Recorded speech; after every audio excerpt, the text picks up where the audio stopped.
Friends, if you are excited to watch the upcoming super hit movie Him 2025 in English, then you are absolutely in the right place. I would suggest you stay with me throughout this video because I'm going to take you on an entertaining journey packed with everything you need to know about this film. And friends, if you are visiting our channel for the very first time, make sure you subscribe to our channel so you never miss any updates, because today's video is going to be full of excitement, detailed information, and some really fun facts about Him 2025 that you definitely don't want to miss. So let's talk about the film Him 2025. What is this movie about? Where can you watch it?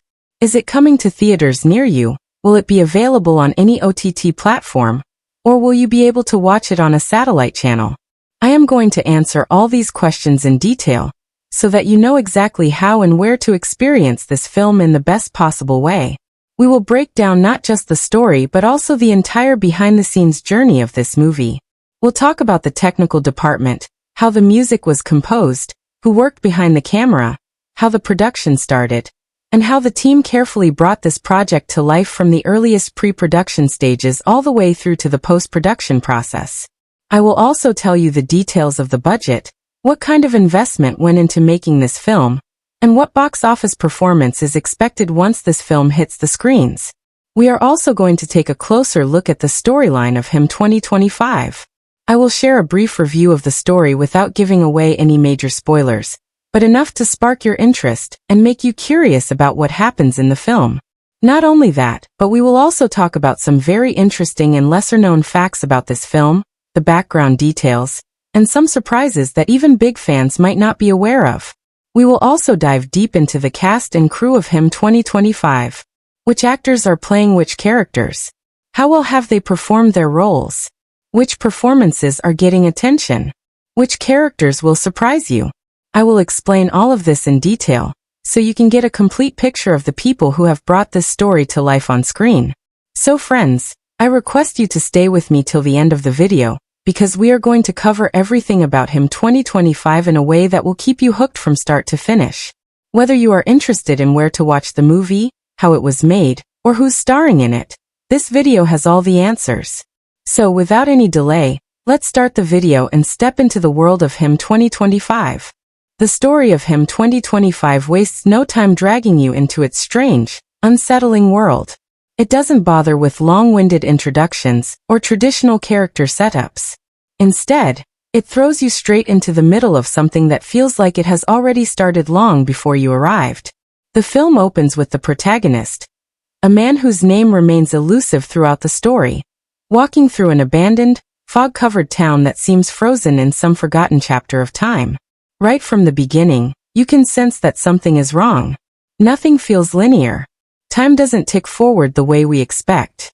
Moments feel out of sync, like puzzle pieces scattered across the floor with no clear edges.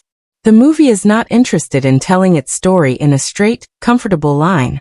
It plays with time, with perspective, and with the audience's perception at every turn. Sometimes you're not sure if you are watching events happening in the present, glimpses of the past, or projections of the protagonist's own fears and fantasies. The structure shifts between past and present without warning, and sometimes the film revisits the same scenes, but changes what you see or hear, as if the truth itself is unstable. The initial part of the story feels like a mystery, almost like a detective unraveling clues in a deserted place. The protagonist begins to hear whispers about a figure known only as him, a presence that the locals fear but refuse to talk about directly. This him is both everywhere and nowhere, mentioned in fragments, scribbled in dusty journals, hidden in strange symbols on decaying walls. The movie layers these breadcrumbs so carefully that you don't even realize you've been following a trail, until you look back and see how deep you've already gone. The first major turning point comes when the protagonist stumbles upon an abandoned house. It's not just eerie, it's like walking into someone else's mind. The house is filled with strange photographs, cryptic writings, and unsettling sketches that unbelievably seem to depict moments from his own life, moments he hasn't yet experienced. This discovery shatters his grip on reality and plunges the narrative into a spiral where past, present, and future no longer stay in their lanes. The question shifts from who is him to is him even real, or is it something inside me? As the story builds, The conflict becomes less about an outside monster, and more about the protagonist's crumbling sense of self. The fear is no longer driven by the idea of being hunted, but by the creeping realization that the horror may have always been part of him. The film constantly plays with this tension. One moment, you are convinced he's battling an ancient supernatural force, and the next moment, you start to believe that everything is a projection of his own guilt, trauma, and broken memories. The film leaves you guessing at every step. The narrative doesn't make it easy. Scenes are not laid out in perfect sequence. Sometimes you revisit the same event, but see it through another person's eyes, and suddenly, everything changes. Sometimes, a detail that seemed minor, a face in a crowd, a name scribbled on a door, suddenly becomes the key to understanding everything.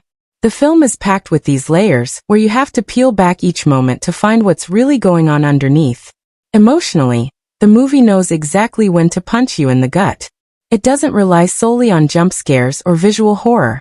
The real terror is in the protagonist's personal story. What he's running from, what he's lost, and what he might be forced to face if the illusion finally collapses. The film builds this emotional weight slowly, carefully, until it crashes down in scenes that feel less like horror, and more like deeply painful memories being unearthed. It's the kind of story that makes you uncomfortable not because of what's chasing him, but because of what he might discover about himself. As the movie heads toward its final act, it completely abandons traditional storytelling. The narrative shatters. Time loops back on itself. Scenes replay but with twisted details. Conversations start to break down. Sometimes a character says something that only makes sense 2 or 3 scenes later. And sometimes it feels like you're watching someone else's dream bleed into reality. It's like the movie pulls you inside the protagonist's mind and traps you there, challenging you to make sense of a world where sense no longer exists. The emotional and thematic impact lands hard. The deeper the protagonist digs, the more he realizes that his worst fear is not the figure known as him. It's the truth about his own past. It's a story about confronting buried guilt, facing the monsters we create within ourselves, and learning whether we can ever really escape them. The film never spells it out directly, but every fractured scene, every looped conversation, every out-of-order flashback adds another layer to this haunting, complex journey. You don't just watch the story, you feel like you're inside it, piecing together what's real and what's not right along with the protagonist, until the very last frame. In Him 2025, the characters aren't just supporting pieces around a central plot. They are the story's heartbeat. Every one of them feels like they've stepped into the frame with a life already in motion, like they've been carrying burdens, secrets, and desires long before the audience ever meets them. This isn't a film where characters exist simply to explain things, or to guide the protagonist from one scene to the next. They're fully formed, layered, and constantly evolving in ways that make you question not just who they are, but how real they are in the first place. The protagonist is a prime example of how complex the character development is in this story. He's not a hero with clear-cut motivations, nor is he a simple victim of strange circumstances. When we first meet him, he feels distant, like a man drifting through life without a firm grasp on where he's going or why he's even searching. He's driven by something, but it's not revealed in obvious ways. His face carries the weight of forgotten memories, unresolved guilt, and questions he's too afraid to answer. What makes his character so fascinating is that his growth is never clean or predictable. He doesn't gradually become stronger or braver in the way typical movie heroes do. His arc is jagged. He stumbles. He doubts. He fights against his own mind. Sometimes he moves forward only to collapse under the weight of what he's remembering. It's a dance between discovery and denial, between facing the truth and trying to escape it. One of the most gripping parts of his journey is the way his relationships slowly reveal new layers of who he is. There's a mysterious woman who keeps appearing throughout his story. At first, their connection seems accidental, like she's just another lost soul wandering the same strange landscape. But as the film pulls you deeper, their conversations start to feel like they're loaded with history. It's almost as if they've known each other forever, but the details have been scattered or erased. She doesn't hand him answers. She challenges him, frustrates him, and sometimes seems to know more about his past than he does. Their dynamic is raw and emotionally charged, and the tension between them builds with every encounter. What's especially interesting is that the film never clearly defines whether she's real, a memory, a ghost, or some projection of his guilt. She is as much a mystery as the protagonist himself. Then there's the old man, a character who at first seems like a typical guide, the kind of figure you might expect to deliver cryptic warnings and fragmented knowledge. But he's not just a tool to explain the plot. His story runs parallel to the protagonist's in ways that suggest he too has been trapped by the same forces, the same mistakes. He doesn't speak in riddles for the sake of atmosphere. He seems genuinely haunted by what he knows and what he's seen. His fear feels personal, and the way he interacts with the protagonist is laced with desperation, as if he's trying to warn him from repeating a cycle that the old man himself was never able to escape. One of the most chilling relationships in the film is between the protagonist and a child who appears at strange moments, always watching, sometimes guiding, sometimes simply present without explanation. There's something deeply unsettling about this child, especially as the story begins to hint that their connection might run much deeper than a chance meeting. Their bond adds a layer of vulnerability to the protagonist, pulling at something buried far beneath his hardened exterior. The child seems to exist both inside and outside of time, and through their silent exchanges, the audience starts to piece together parts of the protagonist's forgotten past. It's a relationship that carries more emotional weight the longer the story unfolds. What makes all these relationships so captivating is that the film doesn't spoon-feed you their meanings. Sometimes, you revisit the same characters in different scenes, but they seem to exist in different versions of themselves. Sometimes, a conversation you thought you understood takes on a whole new meaning when revisited from another angle. Characters vanish without explanation and return with knowledge they shouldn't have. The film uses this fragmented structure to build characters who are never static. They twist and evolve in the same way the protagonist's understanding of reality shifts. The character arcs in Him 2025 don't move in straight, satisfying lines. Some characters seem to grow, to face their fears, to step closer to the truth. Others resist change, trapped in loops of guilt or denial. There are moments when the protagonist seems on the verge of clarity, only for a single conversation or a re-emerging memory to send him spiraling back into confusion. This back-and-forth journey is what makes his development feel so real and so emotionally gripping. He isn't marching toward victory. He's struggling, fighting against not just an external force but his own collapsing sense of self. The emotional impact of these character dynamics is massive. You can feel the weight of regret, of love lost, of friendships broken, and of mistakes that refuse to fade, no matter how far the protagonist runs. Every character he meets seems to reflect a part of himself. A part he's either buried, forgotten, or isn't ready to face. These interactions push him closer to confronting who him really is, and along the way, the film teases you with the terrifying possibility that him might not be an external monster at all. The character development pulls you into this realization, making every conversation, every argument, every emotional collapse feel like a step toward that inevitable truth. What makes Him 2025 so fascinating is that it doesn't offer the safety of traditional character growth. Characters don't just learn, overcome and move on. Some characters grow only to shatter. Some resist change and become trapped in their own cycles. Some reveal layers you didn't know existed, and some vanish, leaving behind unanswered questions that linger even after the credits roll. The story keeps you questioning whether these people were ever really there, or if they were fragments of the protagonist's own mind, reflections of his own guilt and grief. And that uncertainty is what keeps the characters alive in your imagination long after the film ends. The performances in Him 2025 are not the kind that simply decorate the story. They drive it, they shape it, and they pull the audience into the strange, emotional core of the film. The lead actor delivers a performance that isn't loud or showy, but it sticks with you because of the way he carries his silence, his confusion, his slow unraveling. He brings the character to life with this constant quiet tension, like he's walking around with an invisible weight on his shoulders that he can't quite name. It's not just what he says, it's what he holds back. Every look, every pause, every flicker of hesitation speaks volumes, often more than the dialogue itself. His performance forces the audience to lean in, to study him, to try to decode what's going on beneath the surface. What makes his work so magnetic is how naturally he shifts between emotional states without warning. One moment he's hollow and distant, like he's barely present in his own life, and the next he's gripped by panic, haunted by flashes of something he can't fully remember. His breakdowns aren't theatrical. They creep up on you, the way a quiet room suddenly feels suffocating. It's this controlled, tightly wound delivery that makes the moments where he cracks open feel so powerful. You can see the struggle between what he wants to face and what he's desperate to keep buried. Then there's the actress who plays the mysterious woman who crosses his path throughout the story. Her performance is a masterclass in emotional layering.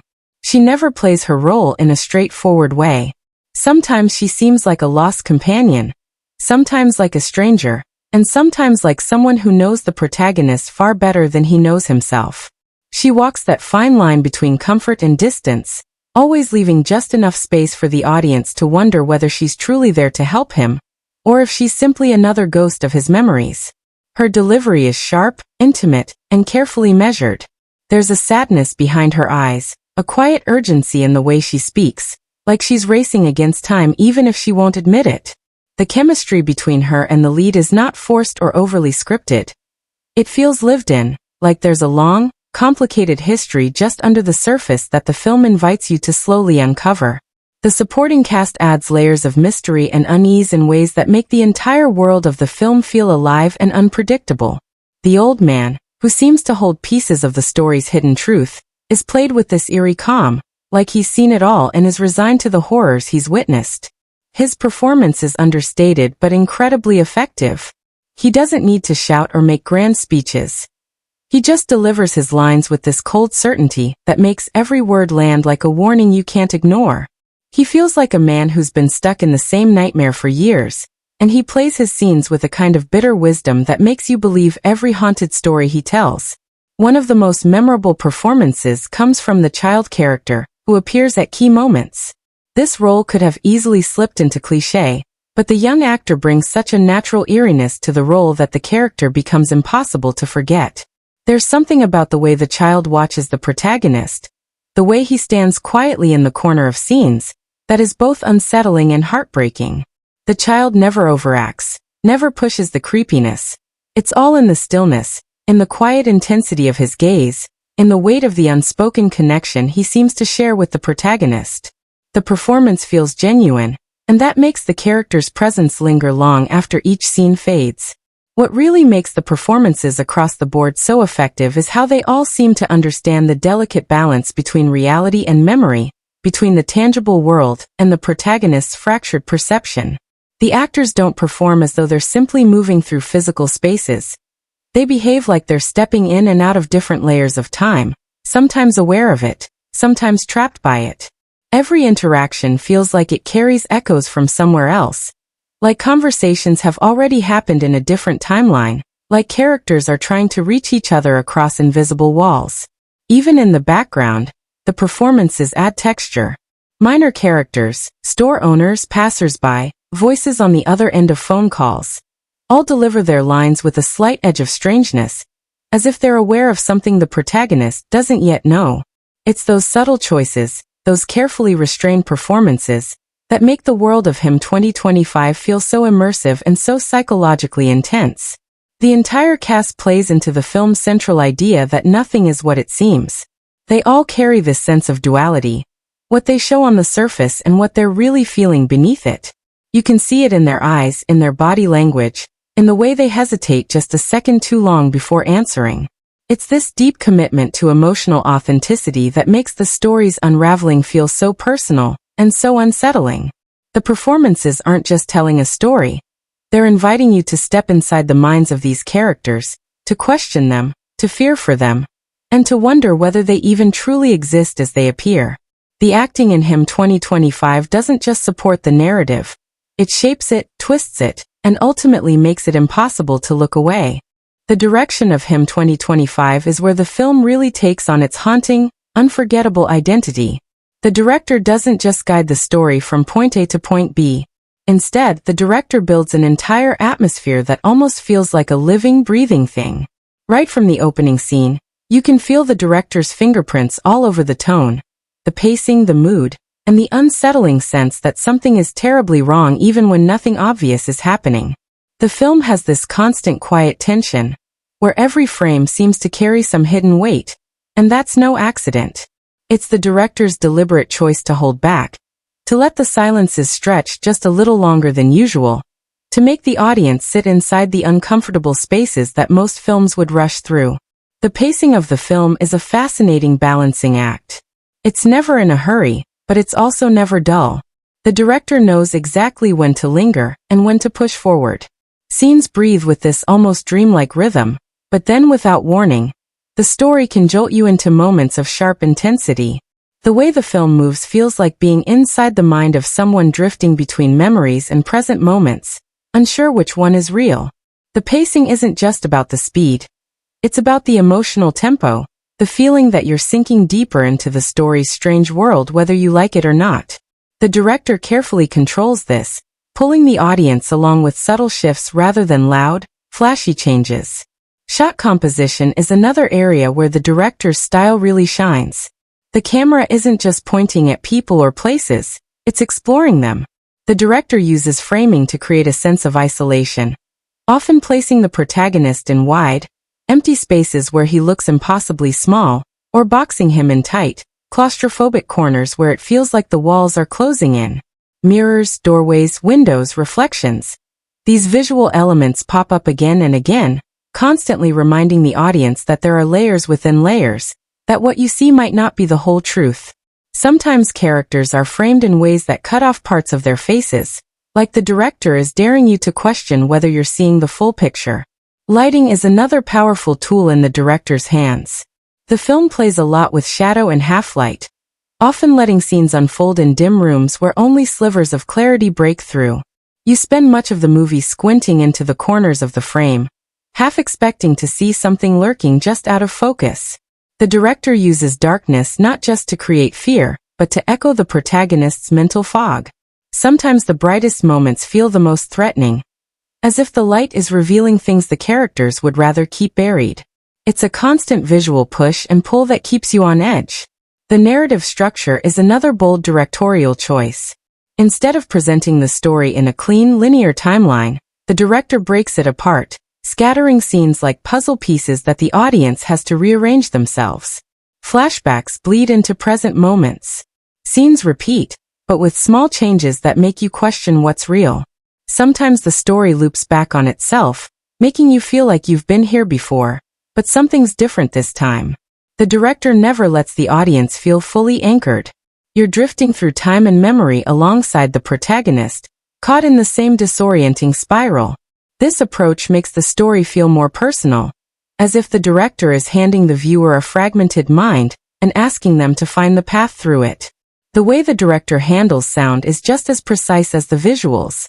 Instead of relying on constant music, there are long stretches where silence dominates, and that silence is where the tension builds. When sound does creep in, a faint whisper, a distant echo, the hum of something mechanical, it feels deliberate, almost like a clue. Even the placement of footsteps, the creak of old doors, or the sudden snap of an object breaking is done in a way that feels carefully choreographed to shake you out of the film's slow, hypnotic rhythm. The sound design works hand in hand with the director's vision to keep the audience in a state of quiet unease. One of the most unique stylistic choices is the way the director plays with reality. There are moments where the camera lingers just a little too long on a scene that should feel ordinary, and suddenly something feels off. A background figure that wasn't there before, an object that's moved slightly, a whispered word that seems to come from nowhere. These aren't loud visual tricks. They're subtle enough to make you question if you even saw them, which perfectly fits the story's deeper themes about memory, guilt, and self-deception. The director knows exactly how to plant these moments to keep the audience doubting everything. The performances and the direction are so tightly connected that you can feel the trust between the actors and the filmmaker. The director gives the actors space to explore silence, to hold back, to let their expressions do the work. There's no rush to over-explain anything, and that's what makes the emotional beats feel so authentic. Every character seems to be carrying something beneath the surface, and the director patiently allows those layers to unfold naturally instead of forcing them into the spotlight too soon. What makes the direction stand out is the commitment to atmosphere over easy answers. The entire film feels like stepping into a labyrinth where the walls shift when you're not looking. The director doesn't just tell a story. The director builds a space you can get lost in, a place that feels like it's folding in on itself, where time doesn't move the way you expect. The emotional tone, the visual design, the fragmented narrative, all of it comes together under the director's steady hand to create an experience that pulls you in deeper the longer you stay. It's the kind of direction that doesn't shout. It whispers, it lingers, it unsettles, and it makes you question where the line is between the world on the screen and the one in your own head. The cinematography in Him 2025 is more than just beautiful images. It is a crucial part of the storytelling, almost like a silent character shaping the mood, the tension, and the emotional depth of every scene.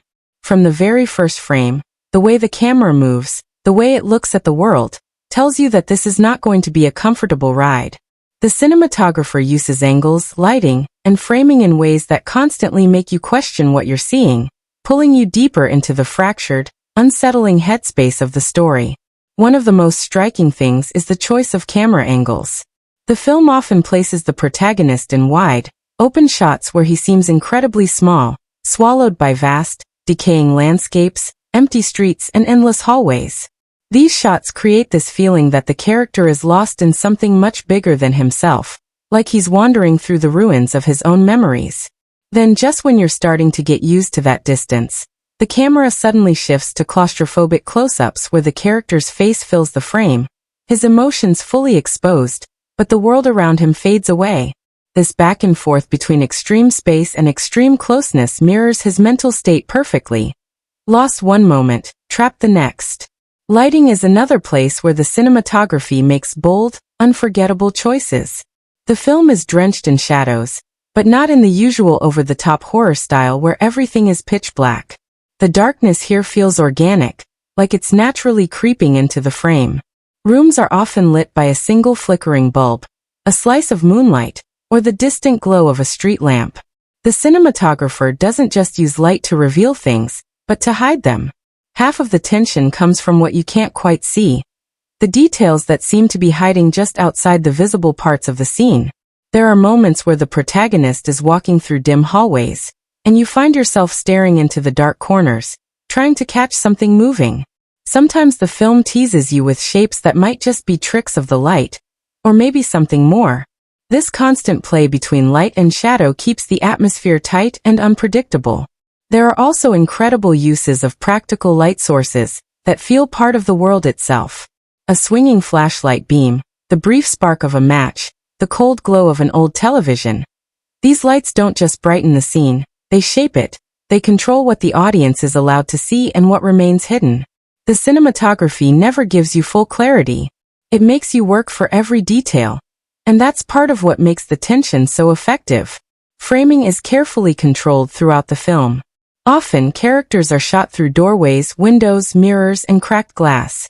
It's as if the camera is constantly framing them within frames, trapping them inside smaller boxes within the larger world.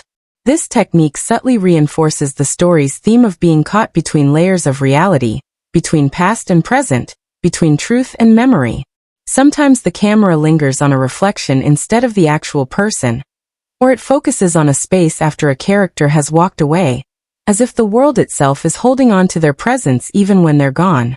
These choices create a ghostly, almost disorienting visual rhythm that never lets you fully trust what you're looking at.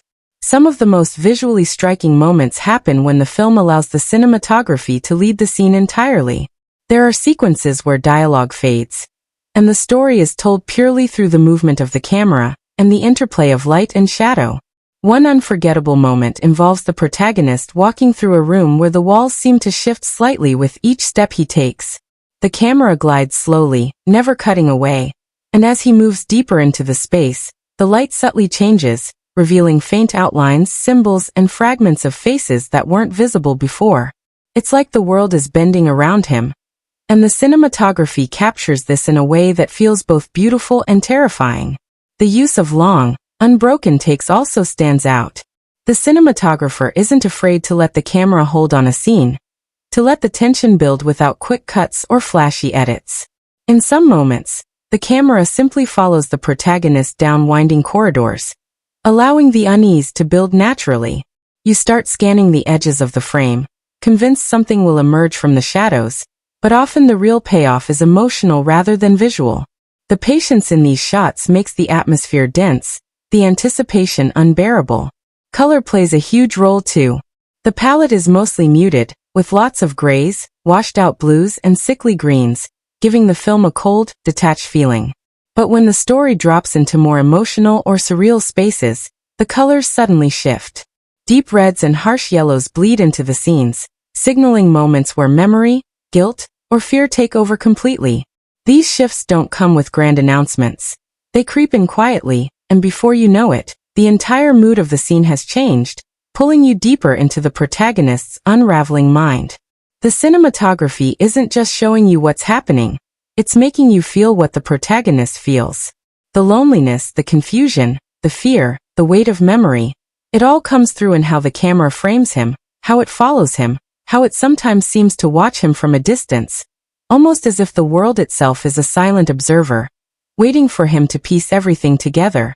Even in stillness, the cinematography carries tension. Even in silence, the visual storytelling is loud. What makes the cinematography in Him 2025 so effective is that it never looks for the obvious. It doesn't lean on easy horror tricks or overly polished beauty shots.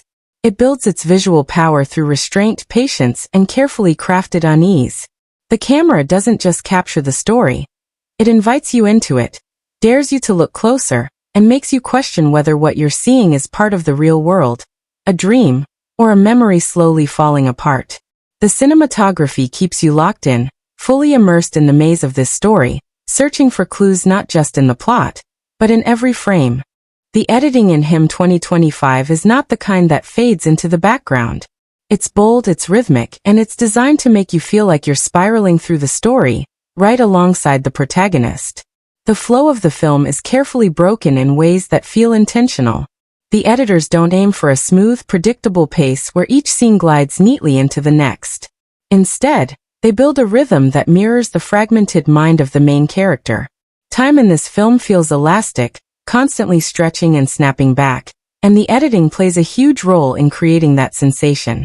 The cuts are often sharp and sudden, dropping you from one moment into another with little warning. It's disorienting by design. You'll be fully immersed in one scene, and then in a heartbeat, you're somewhere else, another room, another memory, another timeline, with no comforting signal to guide you there. The film trusts the audience to find their own way through these jumps, to connect the emotional dots even when the narrative ones aren't immediately clear. Transitions are a key weapon in the editor's hands. There are moments where the editing creates these incredible visual echoes. One shot flows directly into another that mirrors it, but the setting, time, or emotional weight has shifted completely. You might see the protagonist walking down a hallway, turn a corner, and suddenly he's a child in a different house from years ago. The edit doesn't explain the leap, but it's seamless enough that you instinctively follow. These transitions aren't just stylish flourishes, they're essential to how the story is told. They reflect the protagonist's collapsing perception of time, where past and present bleed into each other without clear borders. The pacing plays a constant game with your expectations. The film often lingers in quiet, slow-moving moments, letting you sink into the unease.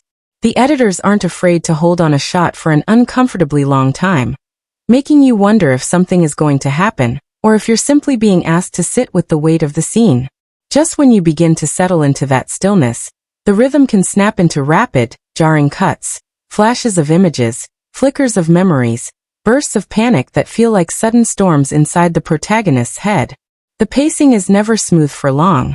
It's a roller coaster with no warning signs before the drops. The editors use this uneven rhythm to keep the tension alive, to make sure the audience never feels too stable. One of the most fascinating editing choices in the film is how often it plays with repetition. Certain scenes or images loop back throughout the story, but they never return exactly the same way. Sometimes a scene will replay with slightly altered lighting, Or the camera angle will shift just enough to reveal something you missed the first time. Other times, entire conversations reappear, but a few crucial words are changed. This repetition builds a sense of obsession, as if the protagonist is mentally stuck, circling the same memory again and again, each time peeling back a new layer. The editing traps you in that same loop, forcing you to notice the small details, and to question what version of the scene you can actually trust. The film's rhythm also knows when to collapse completely.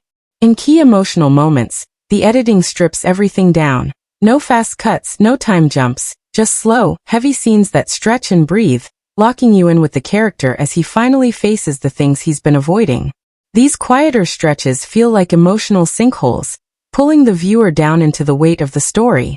The pacing here becomes almost hypnotic, letting silence, pauses, and the protagonist's lingering gaze carry the full emotional load without rushing to the next event. There are moments where the film suddenly speeds up, particularly in sequences where the protagonist's grip on reality begins to shatter. Here, the editing gets aggressive, throwing rapid, fractured images at the viewer. Snippets of places, faces, symbols, and memories colliding in bursts of sensory overload. It's like watching someone's thoughts race out of control. These rapid-fire montages don't follow a neat order. They're intentionally chaotic, designed to pull the audience into the same mental freefall as the character. The editors never let you feel fully in control, and that's exactly what makes the pacing so effective. The film's rhythm plays perfectly with its emotional impact.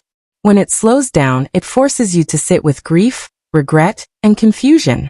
When it speeds up, it drops you into the frantic pulse of panic and fear. The editors carefully shape these highs and lows to keep the emotional intensity alive throughout the entire film. There's never a moment where the pace drags without purpose or where it races without reason.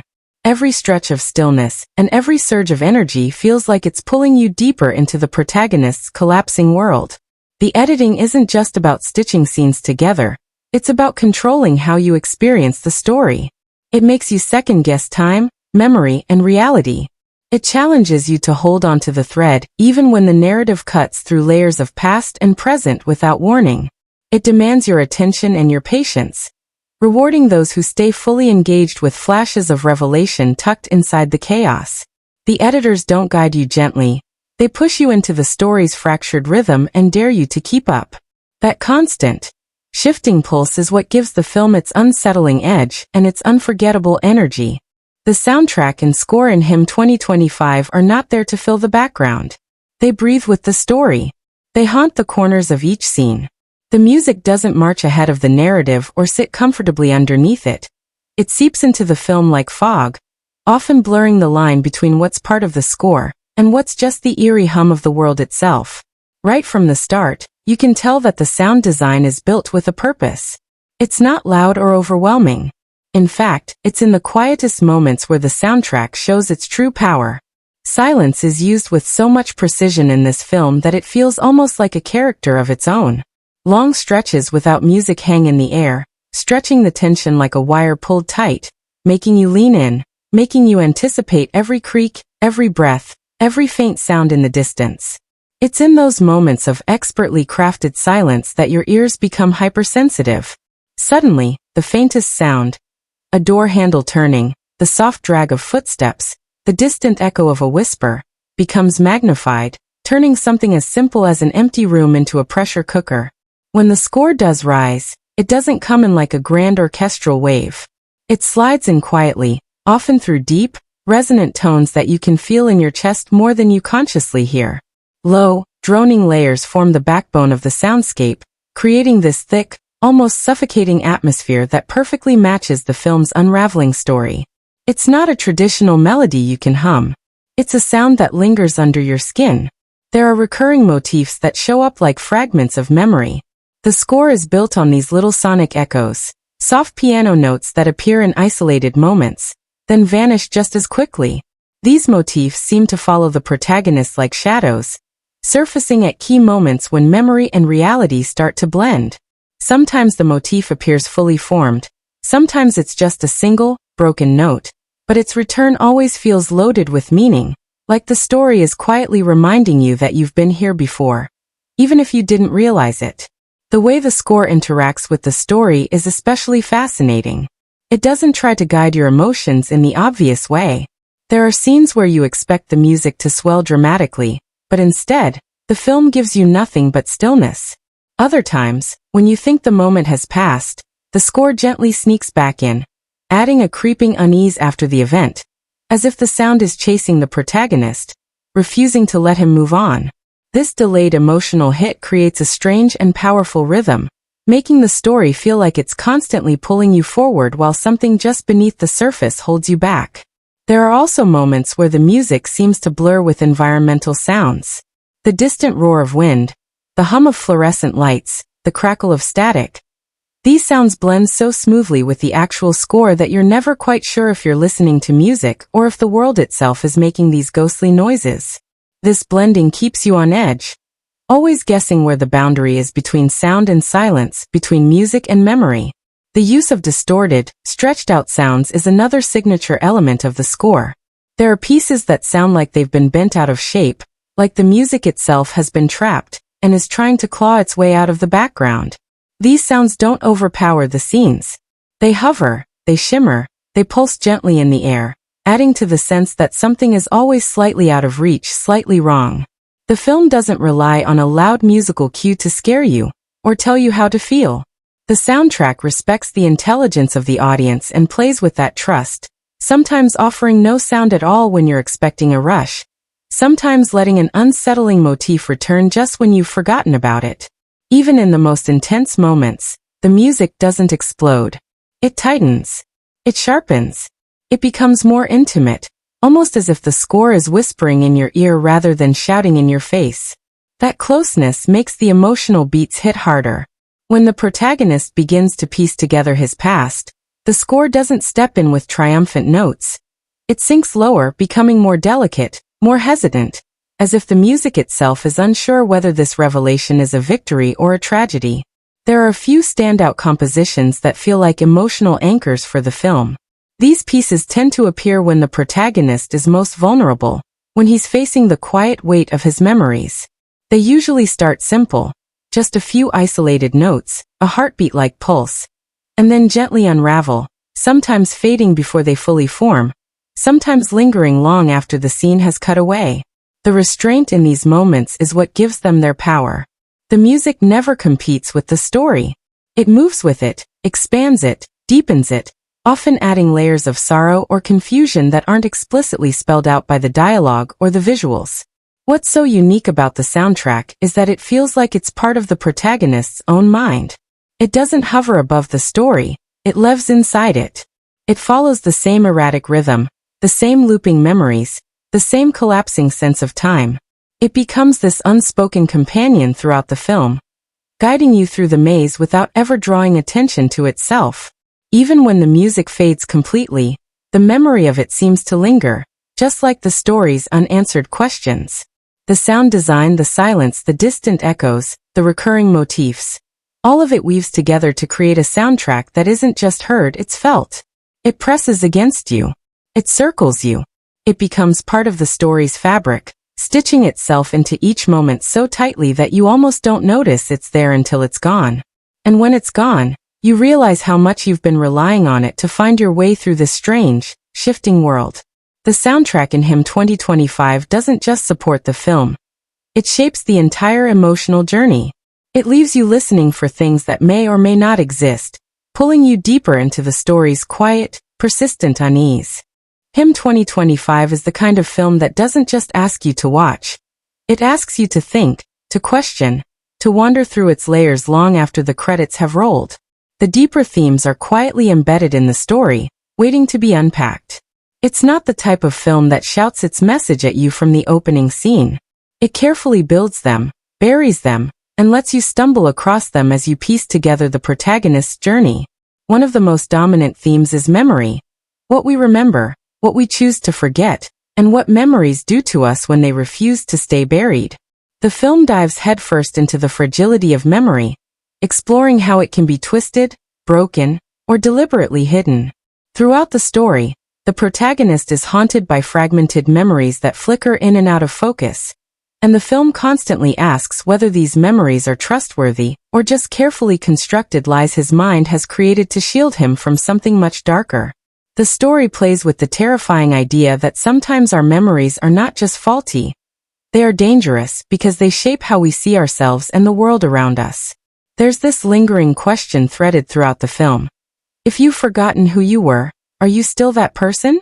And what happens when the truth starts clawing its way back? Another powerful theme is guilt. The film practically drips with it. Every step the protagonist takes feels like he's dragging invisible chains, and guilt is the weight pulling at him. It's not the loud, obvious guilt of someone running from a clear crime. It's the slow, suffocating guilt that creeps up over years, that buries itself in the quiet moments. The story builds this sense that guilt is a shapeshifter, that it can disguise itself as fear, as love, even as protection. What's so fascinating is that the film never outright tells you what the protagonist is guilty of, at least not in a simple way. Instead, it lets guilt hover over him like a fog, leaking into every conversation, every memory, every distorted flashback. The film uses this weight of guilt to explore whether a person can ever truly escape from their past, or if the past is always waiting just around the corner, ready to pull them back. The concept of identity is also deeply woven into the fabric of the story. The protagonist spends the film chasing not just answers but himself. Who is he really? Is he the person he remembers, the person others tell him he is, or someone entirely different? The story constantly bends around this question, using disjointed timelines and fractured realities to blur the lines of self. The film plays with the terrifying possibility that maybe we are nothing more than the stories we've told ourselves. And if those stories collapse, so do we. This question of identity lingers in the way characters shift roles, in the way familiar faces reappear in different places, in the way conversations seem to repeat with slight variations. The film dares you to ask, if you peel away your memories, what's left? Are you still you, or just an empty space where a person used to be? Loneliness wraps itself around the story like a second skin. Even when the protagonist is surrounded by people, there's a thick layer of isolation that never fades. It's not the surface-level loneliness of being alone in a room. It's the deeper kind, the feeling that even when you speak, no one can truly hear you.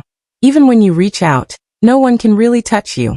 The cinematography reinforces this theme, often framing the protagonist as a tiny figure swallowed by vast, empty spaces, and the editing isolates him within his memories, making it feel like he's always slightly out of step with everyone around him.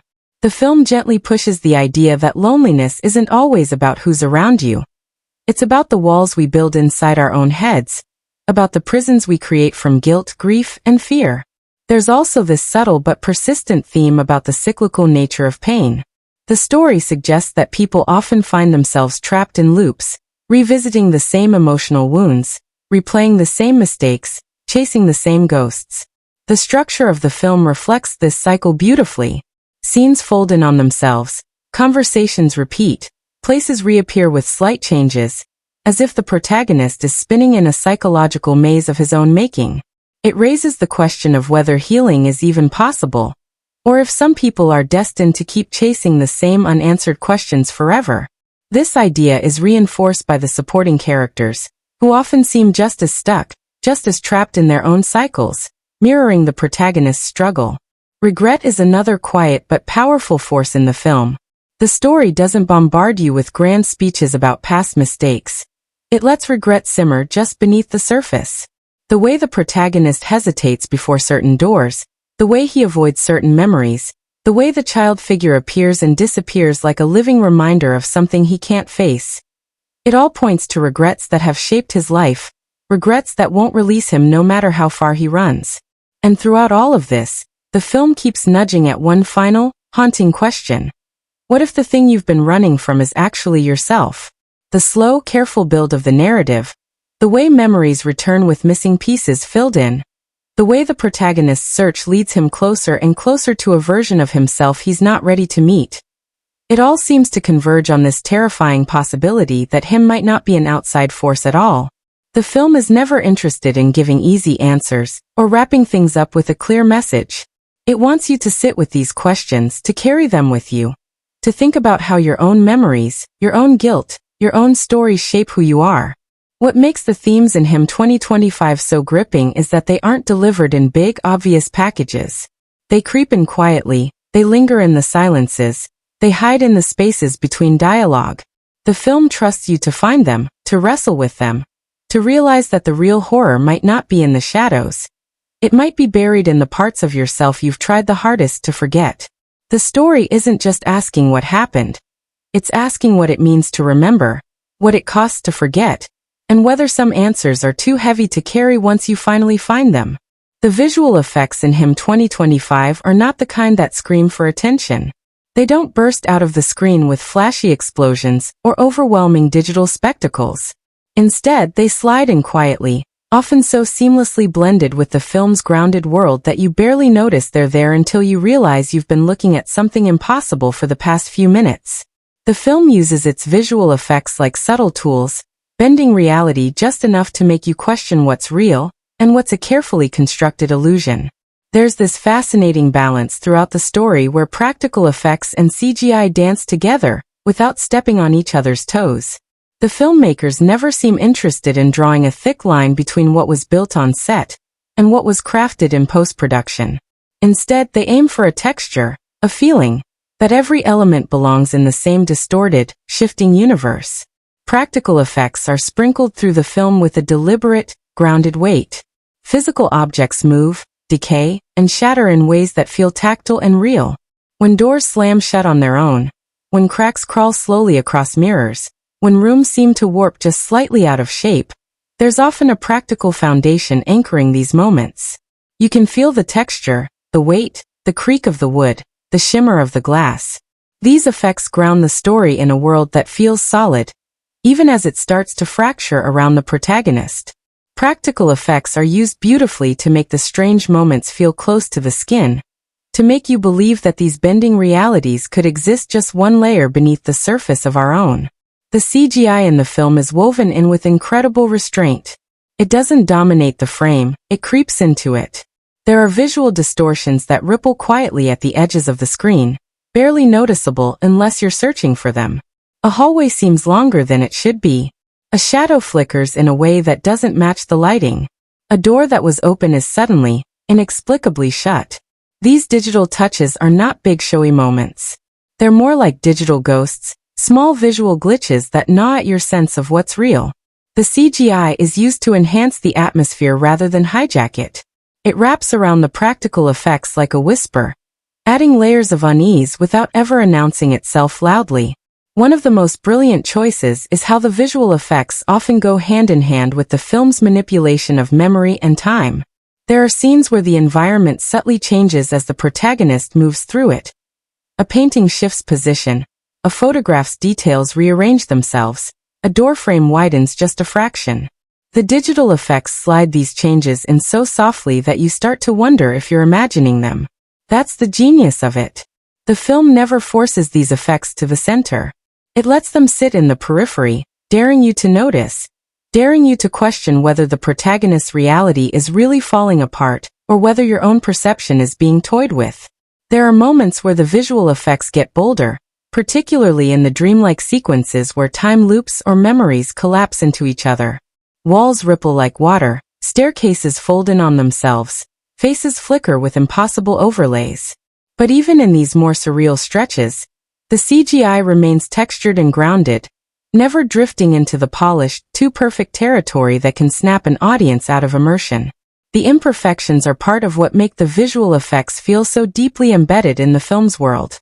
The digital effects have a weight to them, a smudged quality that makes them feel like they belong in this story's dusty, decaying corners. The visual effects also carry a psychological edge. They aren't just there for spectacle. They actively reflect the protagonist's fractured mind. When a room seems to bend in an impossible direction, it's not just a visual trick, it's a window into the protagonist's mental state. When objects appear to melt or warp, it's less about creating awe and more about dragging the audience into the same mental disintegration the character is experiencing. The visual effects become an extension of his unreliable perception. They pull you deeper into his head, blurring the boundary between what's physically happening and what's being projected by his spiraling memory. The restraint in the use of CGI is what makes it feel so effective. Instead of flooding the film with digital layers, the filmmakers carefully choose when to bend reality and when to let things play out naturally. Sometimes the most unsettling moments come not from the effects themselves, but from the fact that you're left wondering whether an effect even occurred. Did that shadow move? Was that doorway always that tall? Did the background flicker just slightly out of sync? The visual effects in this film operate like quiet conspirators, working behind the scenes to make you feel like you've lost your footing without ever tipping their hand. Practical effects help keep the horror close, tangible, and immediate. CGI steps in to push the edges of reality, to stretch space, to make memories bleed into the present in ways that defy physical logic. Together, they create a world that feels unstable but utterly immersive. The seamless blending of the two makes it hard to know where one ends and the other begins, which is exactly what the film seems to want. To keep you disoriented, to make you chase the truth through a maze where the walls are always shifting. The film's visual effects don't just support the story, they amplify its emotional and psychological depth. They make you question your own eyes. They create a space where even the ordinary can twist into something quietly wrong. And they do it without stepping outside the delicate, unnerving atmosphere the rest of the film works so hard to build. The best part is, the visual effects never feel like they're trying to impress you. They feel like they're trying to pull you under, to wrap around you, to make you part of the story's unraveling reality whether you're ready or not. The set design and locations in Him 2025 do not feel like passive backdrops. They are alive, breathing, shifting parts of the story, almost like characters themselves. The film's world is built with a meticulous attention to detail that makes every room, every street, every forgotten corner feel like it holds its own secrets. The locations are not just visually striking. They feel like extensions of the protagonist's mind, carefully selected to mirror his isolation, confusion, and unraveling memories. The spaces are heavy with atmosphere, saturated with the weight of the past, and nothing ever feels random or thrown in for decoration. Every crack in the wall, every worn-out object, every flickering light seems to carry the residue of stories untold. One of the standout aspects of the set design is how perfectly it captures the sense of faded reality. The rooms often feel lived in but abandoned, as if someone left in a hurry years ago and time has been slowly devouring the space ever since. Dust hangs in the air, wallpaper peels lazily from the corners, furniture sits slightly out of place like it's been dragged and never pushed back. There's something quietly unsettling about how these environments seem both familiar and just a little wrong. They evoke that strange sensation of walking into a place you vaguely remember from childhood, a place that seems to remember you too, but not kindly. These are not just places where the story happens. They are spaces that actively shape the story's mood. The film uses ordinary locations, houses, alleys, stairwells, tunnels, and twists them just enough that they begin to feel like mazes, like emotional traps the protagonist can't easily escape. The choice of props throughout the film is razor-sharp. The objects that populate these rooms are not there to fill space. They are loaded with memory. A scratched-up mirror, an old toy left on a dusty shelf, a torn photograph pinned to a wall. Each item feels like it belongs to a different layer of time, each one subtly pushing the narrative forward without ever needing to be explained out loud. The protagonist's interactions with these props often unfold like accidental discoveries. He picks something up, turns it in his hand, and the camera lingers just long enough for you to wonder why this particular object seems to carry so much unspoken weight. It's in these moments that the set design does some of its most impressive storytelling, quietly connecting the protagonist's fractured memories to the physical world around him. The film's use of layered, decaying spaces is one of its most visually compelling choices. Hallways that stretch just a little too long, rooms that seem to shift when revisited, doorways that lead to places they shouldn't. All these spaces work together to make the film's world feel elastic, unstable, constantly on the edge of slipping out from under the protagonist's feet. It's not about creating massive, impossible sets. It's about manipulating familiar spaces in small but deeply unsettling ways. Sometimes the protagonist will return to a location he's been before, only to find that something has subtly changed. The color of the walls, the shape of the window, the presence of a door that wasn't there the last time. The set design never shouts these changes at the audience. It lets you discover them. It lets you question your own memory of the space, pulling you into the same paranoid rhythm the protagonist is trapped in. The locations are carefully chosen to support this shifting psychological landscape. Urban environments feel cold, distant, and strangely quiet, as if the world has emptied itself out just for this story to unfold. Isolated houses stand as monuments to forgotten lives, and the woods that surround some of these places are thick, tangled, and nearly impossible to navigate. The film plays with space in a way that makes every location feel slightly claustrophobic, even when the camera is wide and the sky is open.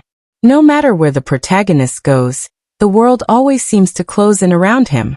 Some of the most powerful moments happen in spaces that should feel safe: childhood bedrooms, living rooms, kitchens, but the set design twists these locations into uncomfortable versions of themselves. Objects are misplaced, colors are faded in unnatural ways, and the lighting often leaves too many corners untouched, allowing shadows to pool and stretch without clear explanation. The transition between locations also carries meaning. Moving from one space to another rarely feels like a simple geographical shift. It feels like crossing emotional thresholds, stepping between fragments of memory, slipping through cracks in the protagonist's psyche. The set design plays into this with connecting hallways that sometimes look like they belong to entirely different buildings, staircases that seem to lead somewhere familiar, but deliver him into places he doesn't recognize. The film loves to blur the boundaries between inside and outside, between past and present, and the physical world bends to support this disjointed sense of reality. Even the sound of footsteps changes depending on the room, sometimes echoing in ways that don't quite match the size of the space, creating a lingering feeling that something is just a little off. The visual texture of these locations is key. Surfaces feel rough, walls are scratched, paint is chipped, and windows are often grimy enough to distort the view outside. The set design doesn't strive for perfection. It leans into imperfection to make the world feel lived in, forgotten, and emotionally scarred. You can almost feel the dust clinging to the air, the cold biting through the cracks in the walls, the weight of objects that have been sitting untouched for far too long. Every room feels like it has a memory of what happened inside it, even if the characters can't quite remember. What's remarkable about the set design in Him 2025 is how it never tries to overpower the story. It's not grand or showy, but it's detailed and deeply intentional. The locations breathe with the story, shifting and evolving as the protagonist's understanding of his past begins to unravel. Every space feels like a puzzle piece, every doorway like a question, every object like a clue that may or may not lead to the truth. The production design wraps itself around the film's themes, creating a physical world that is just as fragmented, uncertain, and haunting as the story itself. The settings are not there to be pretty. They're there to pull you deeper, to make you question what you're seeing, to trap you in the same collapsing maze the protagonist is trying to escape. The dialogue in Him 2025 isn't the kind that fills the air just to keep the silence away. It's lean, it's deliberate, and it often says more in what it doesn't reveal than in the words actually spoken. Conversations in this film are heavy with subtext, the kind where people say one thing but seem to be thinking something entirely different just beneath the surface. The writing doesn't go for grand speeches or long-winded explanations. Instead, it thrives on those tense, clipped exchanges where you can feel the weight of memory pressing down on every word. Characters speak like they're walking on emotional minefields, cautious, measured, sometimes afraid to finish their own sentences because they know the truth waiting at the end of their words. What makes the dialogue so gripping is that it often feels like two different conversations are happening at the same time. On the surface, the characters might be talking about a lost object, a childhood memory, or a simple observation about the weather. But underneath, there's a quiet struggle, an emotional tug-of-war, as if both people are trying to tiptoe around something they can't quite face directly. The tension builds in these moments because you realize the conversation isn't really about what's being said. It's about what's being carefully avoided. The script is brilliant at using silence as part of the dialogue. There are these long pauses, unfinished sentences, shifts in body language where the silence between two characters says more than any carefully constructed line ever could. It's like the unsaid words hang in the air, daring you to figure out what they mean. The film sprinkles in lines that stick with you, not because they are poetic or flashy, but because they cut straight to the emotional core. There are moments where a character will quietly drop a sentence that seems simple on the surface, but the weight of it lands hard when you understand its context. These aren't punchlines or trailer-worthy quotes. They're the kind of lines that echo later, when you're replaying scenes in your head and realizing just how much was packed into a few spare words. Sometimes the most devastating lines come in the calmest voice, in moments that feel deceptively small, but they hit with the force of everything the character has been trying to hide. There's a raw honesty in the way the script allows characters to speak like real people trapped in complex emotions. No one delivers perfect, polished monologues that tie up their feelings in a neat bow. People stammer, they contradict themselves, they trail off mid-thought, they lie to themselves in ways that sound completely believable. The script captures the messiness of human interaction, where truth and denial often live side by side in the same sentence.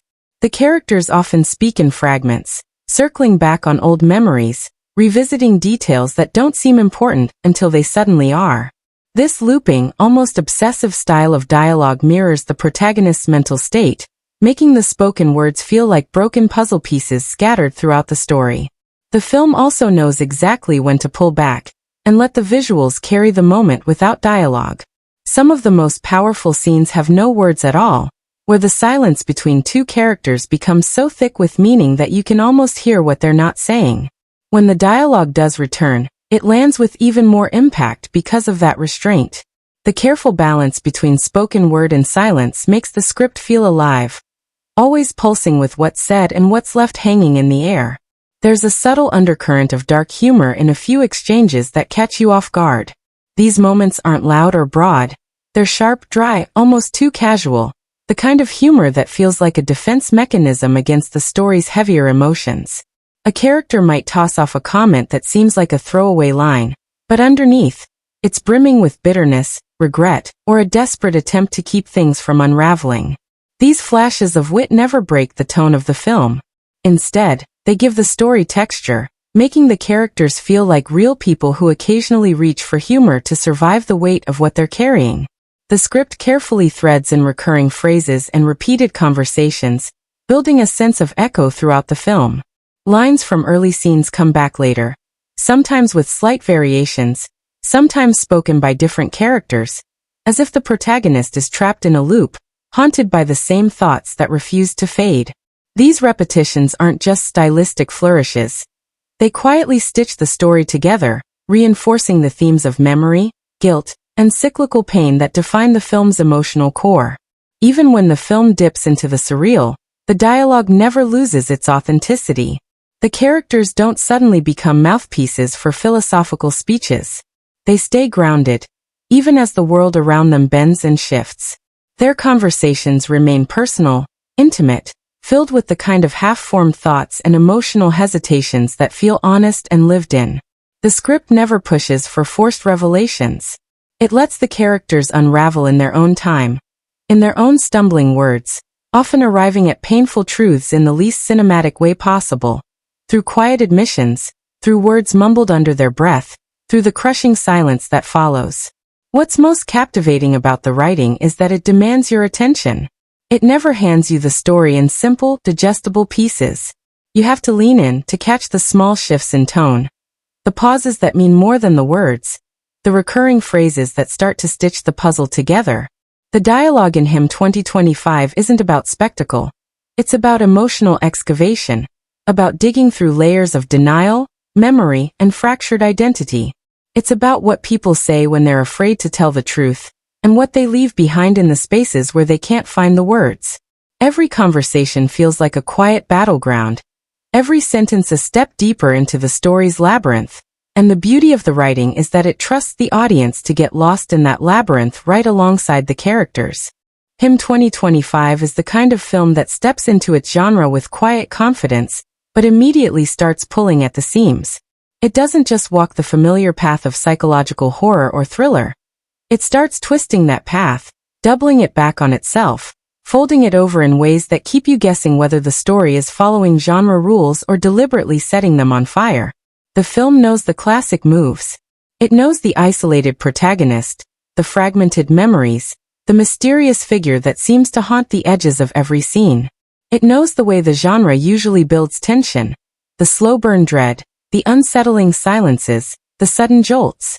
But instead of playing those beats straight, the film reshapes them into something more slippery, something that refuses to let you find solid footing.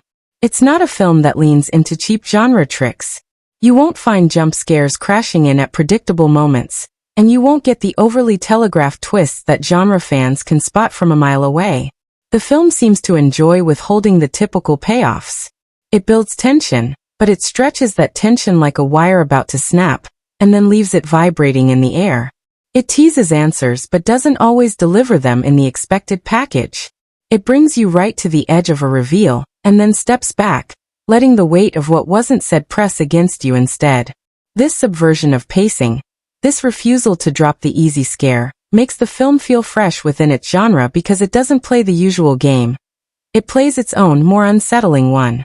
Where most psychological horror films would lean hard into external threats, 2025 keeps folding the fear inward.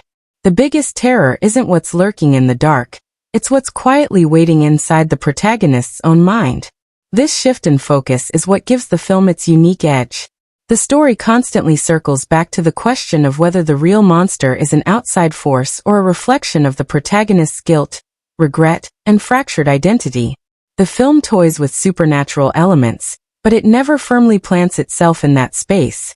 Instead, it lives in the ambiguity, the crack between the supernatural and the psychological, the gap where reality and memory bleed into each other. That's where the film thrives, creating a space where the genre's expected rules begin to dissolve. The balance between suspense and emotional drama is razor-sharp. The film never feels like it's just trying to scare you for the sake of it. The suspense is carefully tied to the protagonist's emotional journey, to the weight of his past, to the collapse of his own sense of self. When the tension spikes, it's not about a shadow moving suddenly. It's about the dread of remembering something you've spent years trying to forget. This kind of emotional suspense lingers much longer than a standard scare, because it gets under your skin in a different way. You're not just worried about what might happen. You're worried about what the protagonist might discover about himself. The film doesn't chase humor, but it allows small moments of dark, dry wit to bleed through in just the right doses. These moments don't feel like genre-required comic relief. They feel like survival instincts, like flashes of humor that people reach for when the weight of their own story threatens to crush them. The humor is subtle, almost easy to miss, but it adds just enough texture to make the emotional collapse of the characters feel more human, more painfully real. There's also something clever about the way the film handles its pacing in relation to genre expectations. Where many psychological thrillers would sprint toward a big, dramatic climax, 2025 seems to resist the urge to build toward that kind of explosion. It paces itself in these long, slow pulses. Just when you think it's about to snap into a fast-paced, action-driven sequence, the film instead pulls the tension tighter, holding you in that breathless space a little longer. It's almost like the film enjoys watching the audience squirm, waiting for a release that never quite comes the way you expect. This choice keeps the genre experience from feeling formulaic. It allows the suspense to feel more suffocating, more personal, as if the story is trapping you right alongside the protagonist. The visual language of the film borrows from classic horror traditions. The shadows, the long corridors, the subtle flicker of something moving just out of frame, but it doesn't lean into clichés. It feels like a love letter to the genre, but written in invisible ink. You can sense the influence of past psychological thrillers, but the film carefully scrubs away the predictable rhythms. Even the way the film plays with time feels like a genre subversion. Instead of giving you a clear timeline, it fractures the story, loops it, makes the audience work to piece it back together. This narrative structure adds another layer to the genre experience because it keeps you disoriented, always questioning whether you've just watched a memory, a hallucination, or a piece of the present. The film's restraint in showing the monster is another way it pushes against genre norms. There are hints, there are glimpses, but the film understands that what you don't fully see is always more terrifying than what you do. The fear is built in the space between frames, in the half-heard whispers, in the distant echoes that might not even be there. This careful avoidance of full exposure allows the tension to stretch endlessly, because the film never lets you fully confront the source of the fear. It keeps it out of reach, just like the protagonist's missing memories. Where many genre films wrap their tension around physical threats, Him 2025 tightens its grip around existential dread. It's not about surviving the monster. It's about surviving the crushing weight of your own mind. It's about the realization that maybe the thing you've been running from is not behind you. It's inside you. The film uses genre conventions as tools but not as rules. It plays with them, rearranges them, sometimes completely discards them, creating a story that feels familiar on the surface but quietly rebellious underneath. It introduces fresh ideas by refusing to offer comfort, by letting ambiguity reign, by trusting that what the audience can imagine is far worse than what it could ever show. The genre execution in Him 2025 isn't about checking boxes. It's about creating an experience that sticks to your ribs, an experience that leaves you uneasy, replaying scenes in your head, wondering what you missed, questioning whether the story ever gave you the whole truth, or just enough to trap you in its looping maze. It's a film that respects its genre, but it also enjoys bending the rules just enough to make you realize you've stepped into something you haven't quite seen before. Him 2025 quietly slides social and cultural commentary into its story without ever making loud announcements about it. It's the kind of film that doesn't plaster its messages across the screen. It buries them in the details, in the choices characters make, in the spaces where the plot breathes. The commentary is not delivered through grand speeches or overt symbolism.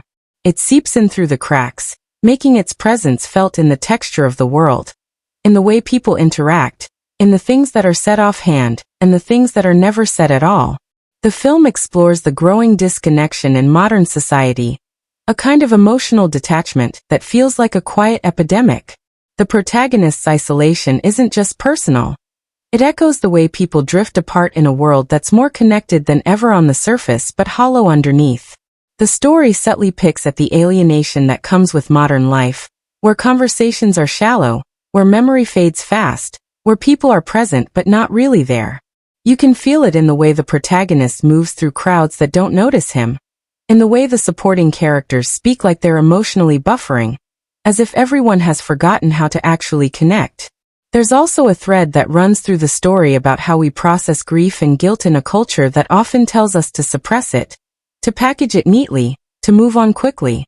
The protagonist is drowning in unresolved grief, and the film seems to push against the societal pressure to bury that grief and keep walking. It's not a loud rebellion. It's a quiet refusal to let go of something that's unfinished, something that deserves to be sat with, even if it's uncomfortable. The way the story unfolds, with memories looping, with conversations returning to the same painful places, feels like a direct pushback against the cultural expectation that healing is a straight line. The film seems to ask, what if healing isn't about moving on, but about sitting in the wreckage and actually facing it? The story doesn't shy away from exploring mental health, but it does so with a kind of raw honesty that feels far more natural than a surface-level message film. The protagonist's unraveling mind is never treated as a spectacle. His disorientation, his broken memories, his paranoia, they're not there just to crank up the tension. They're presented as deeply human struggles, the kind that don't come with easy answers or tidy labels. The film resists the urge to over-explain his condition. It doesn't pin a single diagnosis on him. Instead, it immerses the audience in his fractured perception, forcing us to feel the weight of what it's like to live in a mind that's constantly shifting, constantly questioning itself. This approach feels like a deliberate commentary on how mental health is often misunderstood or simplified in media. Here, the complexity is the point. The story allows the protagonist's mental state to exist in its full, tangled mess without turning it into a checklist of symptoms. Another subtle but sharp layer of commentary is the film's take on memory culture. The way we capture, archive, and sometimes rewrite our personal histories. The protagonist's obsession with piecing together his fragmented memories taps into a modern anxiety about whether our memories can be trusted, especially in an era where digital footprints and social media constantly rewrite the narrative of who we were. The film weaves this anxiety into the protagonist's desperate search for the truth, teasing the idea that maybe memory is just another story we edit to make ourselves feel safe. The story doesn't hammer this idea into the ground. It lets it hover just behind the protagonist's journey, in the photographs that don't quite match, in the home videos that feel off, in the quiet terror that maybe the version of the past he's chasing never really existed at all. There's also an undercurrent in the film that brushes against generational trauma, the kind of emotional weight that doesn't start with the protagonist but has been passed down, repackaged, and handed off like an unwanted inheritance. The story hints at this through flashbacks that stretch beyond his own life, through subtle references to family dynamics that ripple beneath the surface. The idea that pain can skip generations, that guilt can be absorbed even when you don't know its source, gives the film a haunting depth. It seems to suggest that sometimes we're trapped in stories that started long before we arrived, and the walls we find ourselves banging against were built by someone else entirely. The film touches on the way society responds to trauma and loss with discomfort, with avoidance, with the expectation that people should compartmentalize their pain for the sake of social harmony. The protagonist's struggle is magnified by the people around him who either don't believe him, don't want to hear him, or gently encourage him to stop digging. The story paints a quiet but biting picture of a world that prefers surface-level stability over deep emotional honesty. The protagonist's persistence in searching for the truth becomes not just a personal mission, but a quiet rebellion against a cultural habit of smoothing over the uncomfortable parts of life. The film also plays with the idea of memory as currency, subtly nodding to a culture that trades on nostalgia and curated identities. The protagonist's fractured memories feel like a distorted version of this cultural obsession with preserving moments, except his memories won't cooperate. They refuse to line up in a neat slideshow. They glitch, they bleed, they contradict each other. His fight to untangle them becomes a commentary on the danger of relying too heavily on selective memory, of editing our personal histories until they no longer resemble the truth. Throughout the story, the cultural commentary isn't delivered as a lecture. It's baked into the atmosphere, the relationships, the protagonist's unraveling. It's in the quiet moments where he realizes people would rather comfort him with easy answers than help him face the harder ones. It's in the way spaces feel abandoned, the way technology flickers in and out, the way memories resist being pinned down. The social themes don't hit you like a hammer. They sink in slowly, settling beneath the surface of the psychological maze the film builds. The brilliance of Him 2025 is that it trusts the audience to find these layers without being spoon-fed. It lays the clues, the quiet indictments of cultural habits, the subtle reflections of contemporary disconnection, and leaves you to pick them up as you wander through its carefully constructed spiral. The commentary is there, breathing under the story, waiting to be noticed, waiting to change how you look at what you've just watched. Him 2025 doesn't just invite the audience to watch, it pulls them in, wraps them tightly in its shifting narrative, and refuses to let them sit back comfortably. This is not the kind of film where you can casually check your phone and still catch all the important parts. It demands attention, not by shouting at you with spectacle, but by building a world so quietly off-kilter that you can't help but lean in, searching for the cracks, the patterns, the clues buried beneath the surface. Every scene feels like it's hiding something. Every piece of dialogue seems to be nudging you toward a deeper layer of meaning that you're just on the verge of uncovering. The film is masterful at planting that seed of curiosity that grows into full-on obsession as you start trying to piece together the puzzle alongside the protagonist. It keeps you hooked, not with explosive action, but with that constant pull of needing to know, needing to understand, even as the film keeps twisting just out of reach. The emotional resonance hits on a surprisingly personal level. The story isn't loud with its emotions. It's intimate, raw, and sometimes brutally quiet. It taps into universal fears, the fear of forgetting, the fear of losing yourself, the fear of uncovering something in your past that you might not be able to handle. These aren't distant movie-only problems. These are the kinds of emotional hooks that grab people right in their own memories, their own doubts, their own hidden regrets.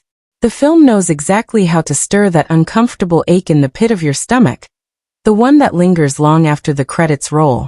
There are moments when the protagonist's desperate search for the truth lands with such emotional weight that you can feel the silence in the theater, the collective breath-holding of an audience caught completely in the story's grip. It's not the type of film that aims to make people jump out of their seats. It aims to sit in their chest, pressing down slowly until they can't ignore it. What makes the engagement so powerful is that the film never gives you easy emotional payoffs. It builds moments of tension, and then lets them simmer instead of snapping them like a trap.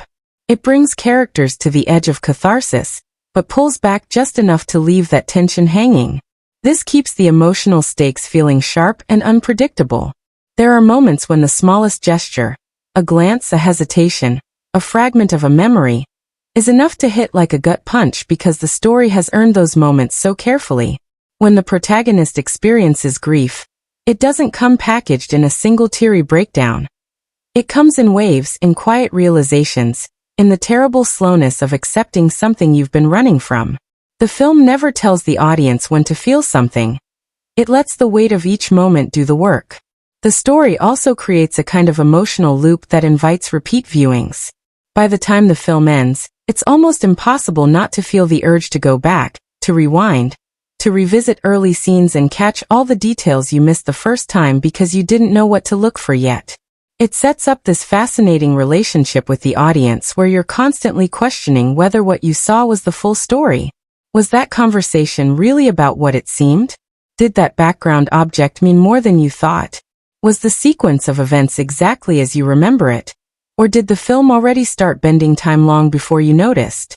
This storytelling approach naturally pulls people back in, not because the plot is confusing for its own sake, but because the emotional threads only tighten when you loop back and connect the dots from a fresh angle.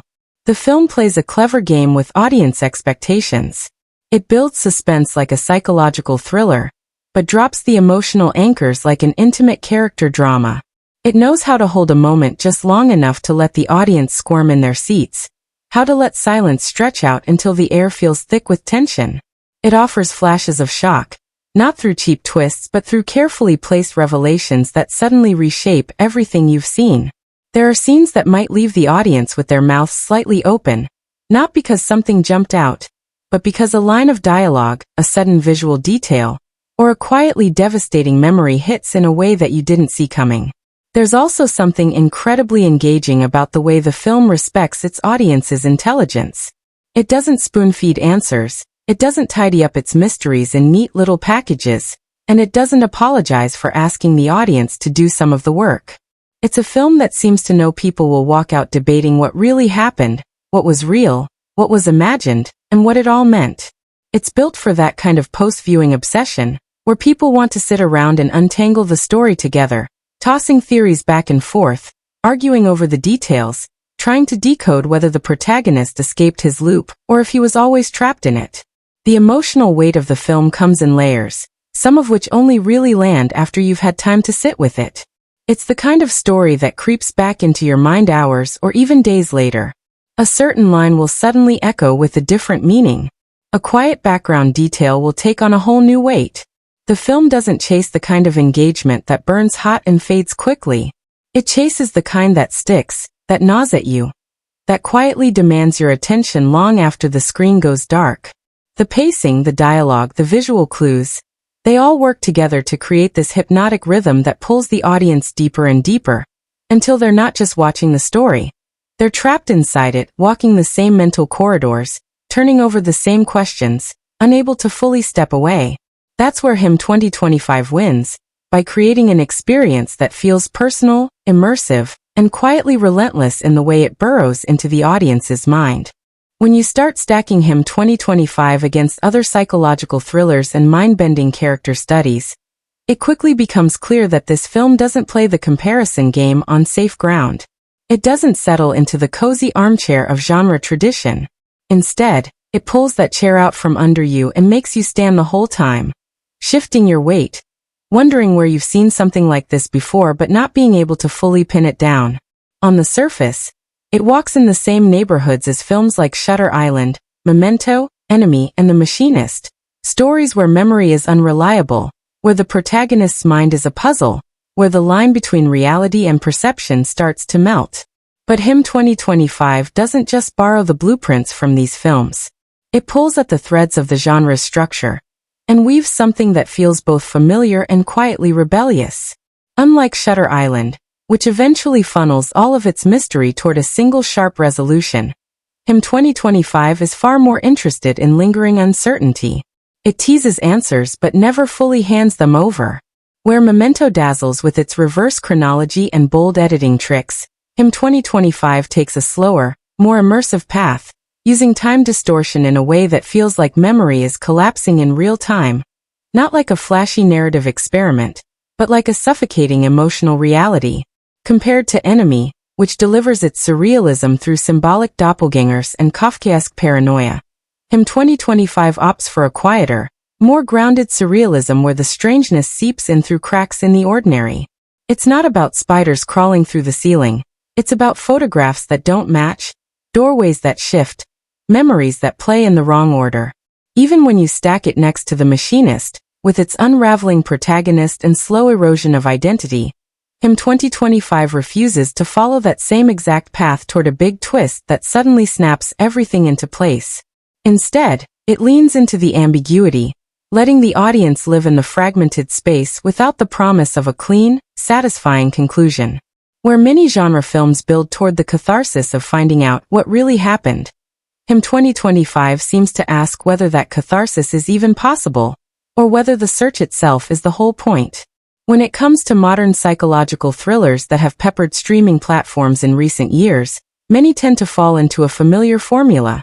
Protagonists with memory issues, a mystery to solve, a shocking twist in the third act that recontextualizes everything. Him 2025 gently sidesteps this rhythm.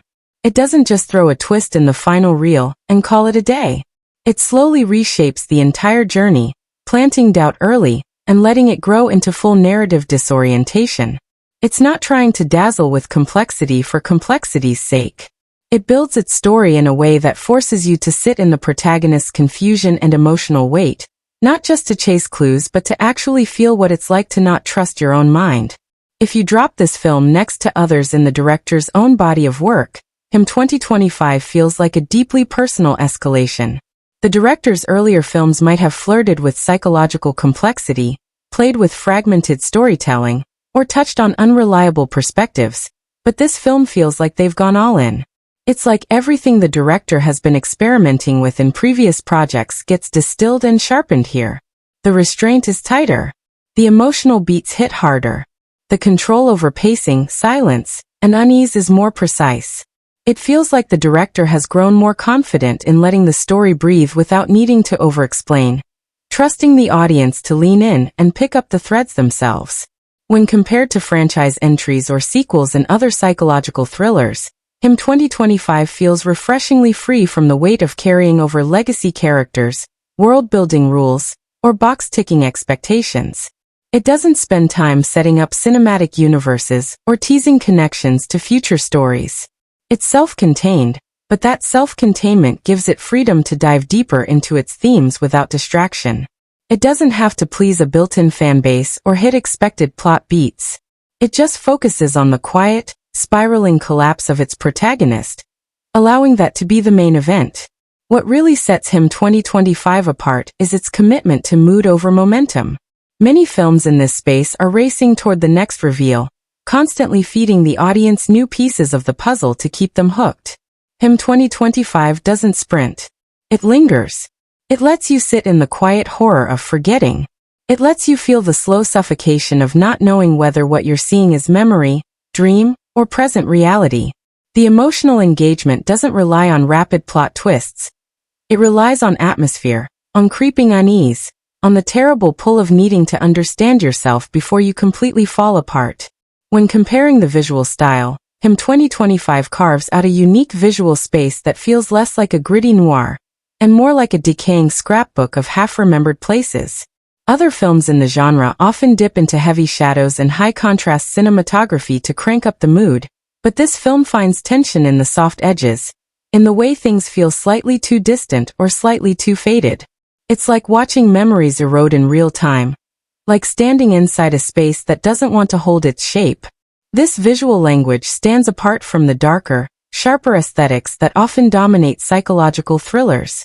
It's also worth noting that the film's treatment of memory, guilt, and self-identity feels far more patient and deeply layered than the typical surface-level exploration in many modern thrillers. It refuses to use these themes as mere plot devices. It lets them settle as the core of the film's emotional structure. It offers no simple villain, no neat moral lesson, no final monologue that ties everything together. It trusts the audience to sit in the discomfort, to replay the story in their own minds, to decide for themselves what they believe they saw. Compared to others in its lane, Him 2025 doesn't chase genre trends. It slows down, peels back the layers, and dares the audience to lean forward, to search for what's hidden in the soft corners of each frame. It stands as a patient, unsettling entry in a genre that often moves too quickly to savor its own emotional weight. It feels like a film made for people who don't want the easy answers, who enjoy the lingering aftertaste of a story that refuses to settle, who like to chase the echoes long after the film has ended. Him 2025 doesn't just tell a story. It carefully weaves a tapestry of symbols and metaphors that pulse quietly beneath the surface, waiting for the audience to notice them. This is a film that never shouts about its deeper meanings, but plants them everywhere like scattered breadcrumbs. The recurring imagery is never just there to look pretty. It's loaded with significance, layered with emotional weight, and deeply tied to the protagonist's psychological unraveling. One of the most persistent symbols throughout the film is the mirror, but it's never used in the basic sense of just reflecting a character's face. These mirrors often appear cracked, fogged, or partially obscured, creating a visual language that speaks to fragmented identity and the inability to see oneself clearly. Every time the protagonist confronts his reflection, the film is asking whether he can trust what's staring back. The mirror becomes a battleground between memory and reality, self and distortion. It's not about vanity, it's about the terrifying realization that your own image might be lying to you. Another powerful symbol that drifts through the film is the presence of doorways. Doorways appear again and again, but they aren't just transitions between physical spaces. They act as mental thresholds, points where the protagonist has to choose whether to step deeper into his fractured memories or retreat to the comfort of forgetting. Sometimes the doors lead back to places he thought he'd already left, creating looping hallways that seem to fold space in on itself. The doors are never just doors. They are choices, they are regrets, they are points where timelines seem to splinter. The film plays with this symbol in fascinating ways, sometimes showing doors that refuse to open or doors that appear where they shouldn't, hinting that the protagonist's control over his own path is slipping away. The motif of static and distortion is another thread that runs throughout the story. Static flickers on old televisions, distorts audio recordings, and creeps into phone calls, creating this sense of memories breaking down like corrupted files. The static doesn't just signal technological glitches. It's a visual and auditory metaphor for the protagonist's failing grasp on his own past. The film plays with this symbol to great effect, using the buzz of static as a warning signal that something within the scene isn't reliable, that the memory might be decaying, that reality is starting to blur at the edges. Photographs are used in a particularly clever way. Early in the film, photographs seem to offer stable proof of the protagonist's past.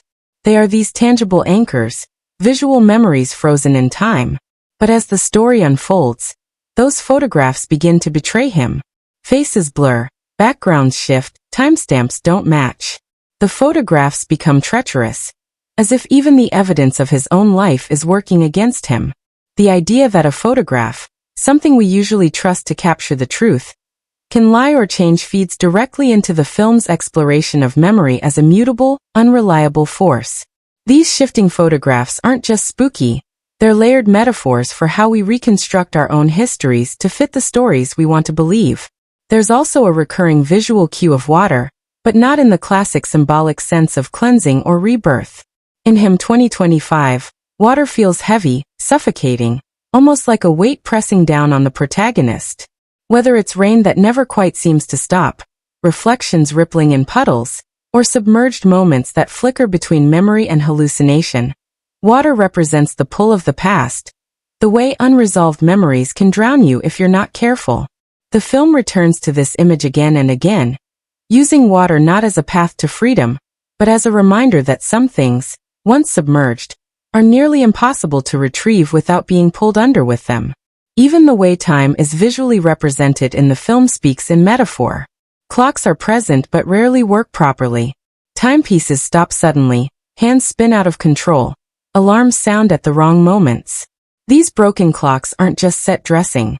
They are constant visual reminders that time in this story doesn't follow straight lines. The protagonist's journey is less about moving forward and more about circling, revisiting, looping back to memories that refuse to stay buried. Time in this film is not a reliable structure. It's a collapsing framework that the protagonist keeps trying to rebuild. The color palette of the film plays into the symbolic conversation as well. The use of washed-out grays, sickly greens, and faded browns dominates much of the story's early sections, creating a world that feels drained of vitality, as if the memories themselves are losing their saturation. But when the protagonist stumbles across moments of painful truth, the colors suddenly spike. Sharp reds, deep shadows, almost suffocating saturation, as if the emotional core of the memory is forcing itself into full focus. These bursts of color aren't just aesthetic. They are psychological markers, signals that something buried has just clawed its way to the surface. There's a recurring symbol in the form of a small, seemingly insignificant object tied to the protagonist's childhood. It's something that appears innocently at first, a toy, a keepsake, something easily overlooked, but the film keeps bringing it back, placing it in unexpected places, tying it to key emotional shifts. It quietly becomes a trigger, a symbol of unresolved guilt, a breadcrumb that links the protagonist's fractured memories to a pivotal moment in his past. This object serves as an anchor, not just to memory but to the very question of whether the protagonist is chasing the truth or running from it. The film also plays with architecture in symbolic ways. The buildings, the rooms, even the streets sometimes seem to fold in on themselves, creating a disorienting spatial logic that mirrors the protagonist's collapsing sense of self. It's as if the world is conspiring to trap him in an emotional maze where the exits don't quite lead where they should. This recurring spatial distortion works beautifully as a metaphor for grief and trauma. No matter how far you think you've traveled from them, you always find yourself back at the same locked door. All these metaphors and symbols in Him 2025 aren't just clever artistic choices. They are the DNA of the story. They speak directly to the protagonist's mental state. They build the emotional scaffolding of each scene. They quietly whisper at the audience to look closer, to question what they're seeing, to understand that everything in this film is loaded with meaning. Nothing is random. Every visual cue, every recurring object, every flicker of static is part of the same intricate puzzle. The film doesn't just invite you to decode it. It dares you to get lost in it. Him 2025 doesn't walk into theaters with the weight of a sprawling franchise behind it, nor does it arrive stitched into the pages of history. It stands alone, but not in isolation. It plants itself firmly within the lineage of psychological thrillers and memory-bending cinema that have shaped the genre over decades. Its place isn't marked by sequel numbers or expanded universes, but by how it echoes, responds to, and quietly pushes against the films that have come before it. This film steps into a conversation that's been ongoing in cinema. A conversation about the fluidity of memory, the construction of identity, and the unreliable nature of human perception. When you watch Him 2025, you can feel the ghostly fingerprints of other genre-defining films all over it, but it's not content to simply follow the trail that those films left behind. It takes familiar ingredients, the fragmented mind, the collapsing timeline, the search for truth, and rearranges them into something that feels more introspective, more suffocating, more emotionally tangled than many of its predecessors. Even though it doesn't belong to a direct franchise, Him 2025 feels like a spiritual successor to a lineage of films that include Memento, The Machinist, Shutter Island, Donnie Darko, and Enemy. It seems to study what those films did well, how they trapped characters in their own minds, how they played with nonlinear storytelling, how they invited audiences to question everything, and then reshapes that into a story that feels uniquely concerned with emotional fallout rather than just puzzle box plotting. It positions itself within this cinematic tradition but adds its own weight by slowing the pace, by allowing the silence to stretch longer, by focusing less on the grand twist and more on the raw ache of uncertainty. There's an interesting way Him 2025 plays with the history of the genre itself. Earlier films often leaned heavily into the idea of the unreliable narrator as a trick, a device to pull the rug out from the audience, to deliver that big aha moment in the final act. But this film seems less interested in tricking its audience and more interested in exploring what it actually feels like to be unreliable to yourself. It pulls away from the spectacle of shock and focuses on the quiet horror of self-doubt, the day-to-day emotional dissonance that comes with not trusting your own memory. It's a subtle shift in the genre's DNA, but it's a significant one. It's not tied to a historical event, but the story is laced with a kind of cultural and technological timestamping that anchors it in the present era without being heavy-handed about it. The way the film uses analog technology, old televisions, cassette tapes, grainy photographs, feels like a deliberate choice to create a space where memories can decay, where evidence can feel slippery, where the passage of time isn't recorded perfectly like it would be in the hyper-documented digital age. It's quietly positioned within a transitional historical moment where the analog is fading but not yet fully gone, which allows the story to play in that fuzzy space where things can disappear, where things can glitch, where records can contradict each other. The absence of smartphones, cloud backups, and digital footprints isn't an oversight. It's part of the design, creating a world where memory is a brittle thing that can't always be cross-checked with a Google search. When you look at where Him 2025 lands in the timeline of psychological thrillers, it feels like a film that's responding to how the genre has evolved over the years. In the early 2000s, audiences were lured in by tightly constructed twist endings that snapped stories into place like puzzle pieces. In the 2010s, there was a wave of darker, moodier thrillers that traded on atmosphere and dread. Him 2025 arrives in a space where audiences have become more comfortable sitting with ambiguity, more interested in emotional complexity than narrative trickery. The film seems to understand that the modern viewer has already played the memory game, already questioned what's real and what's not. It doesn't need to shock them, it needs to haunt them. There's also a quiet nod to how the genre's relationship with mental health has shifted. Older thrillers often sensationalized psychological breakdowns or used mental illness as a twist device. Him 2025 doesn't do that. It leans into the messiness, the raw texture of mental disorientation, without turning it into a gimmick. It feels like a film that knows where the genre's blind spots used to be and actively pushes against them, offering a more empathetic, immersive exploration of what it means to lose your grip on your own story. If the film ever became the beginning of a franchise, it would be fascinating because it doesn't set itself up for sequels in the traditional sense. It leaves thematic doors open, but not in a way that screams next installment coming soon. It feels complete in its incompleteness, like the story exists to be revisited, to be reinterpreted, not necessarily to be expanded with spin-offs or prequels. It builds a world that could sustain more stories, but it seems far more interested in remaining a singular, self-contained psychological spiral, rather than launching a cinematic universe. The historical context of where Him 2025 lands in the evolution of cinema is crucial. It's part of a wave of films that trust audiences to do the work, to engage actively, to sit in the discomfort of uncertainty. It's not about neatly tying up loose ends, or holding the viewer's hand. It's about letting them wander the maze, question their own conclusions, and feel the weight of the protagonist's disorientation as their own. Whether or not the film ever joins a franchise or sparks imitators, it stands firmly within a rich cinematic tradition, and feels like a thoughtful next step in how stories about memory, identity, and perception can be told.